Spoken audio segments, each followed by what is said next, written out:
afternoon everybody. Hopefully the sound will be a little bit better now. I've got a better setup for recording, but it may not always be the case in these unusual times. So welcome once again to the Royal Enfield quiz, round 2. First up, the answers to the questions from round 1. See how well you get on, let us know in the comments below. If you remember, the period covered with these questions was 1892 to 1913. Question 1 then. In 1892, the company, then known as the Edy Manufacturing Company, won a contract with the Royal Small Arms Factory in Enfield, Middlesex to supply what? And the answer was precision rifle parts. Question 2. 1893 saw the first use of Royal Enfield's most famous advertising slogan. What is that slogan? And if you hadn't already noticed, it was on the screen in front of you, and that's made like a gun. Question 3. The first vehicle powered by the internal combustion engine made by the company was a what? And it was a quadricycle. Question 4. Which company made the engines for the company's first powered vehicles? And that was Dion. Question 5. In 1900, one of the company's first powered vehicles was entered in a trial. What distance was that trial held over? And that was 1,000 miles. Question 6. In which year did the first Royal Enfield motorbike go into limited production? 1901. Question 7. Due to overproduction and market forces, in which year did Royal Enfield cease production for a period of around 3 years? That year was 1906.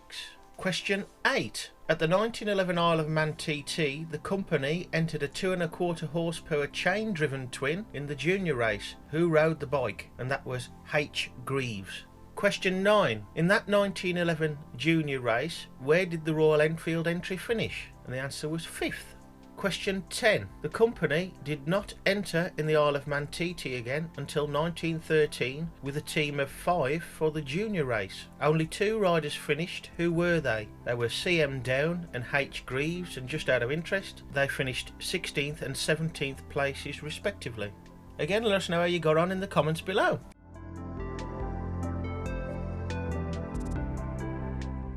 And now, round 2. Covering the period 1913 to 1928. Question 1. In which year did Royal Enfield, always a very progressive company, build a test track at the factory?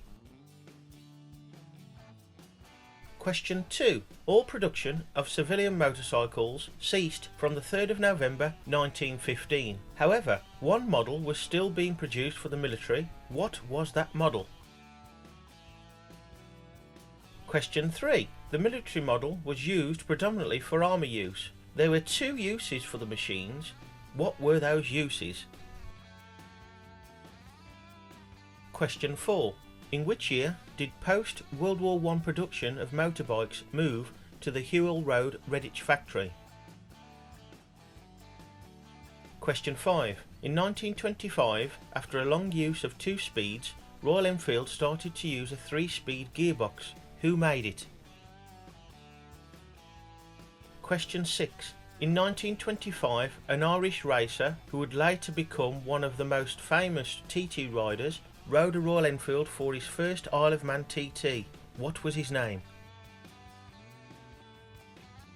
Question 7. In 1925, Gordon Burney took a Royal Enfield 344cc to first place in a famous Northern Ireland road race. What is the name of that race? Question 8. For the 1926 Isle of Man TT race bikes, what item could be fitted behind the seat tubes? Question 9. What was fitted to Royal Enfield production machines for the first time in 1928?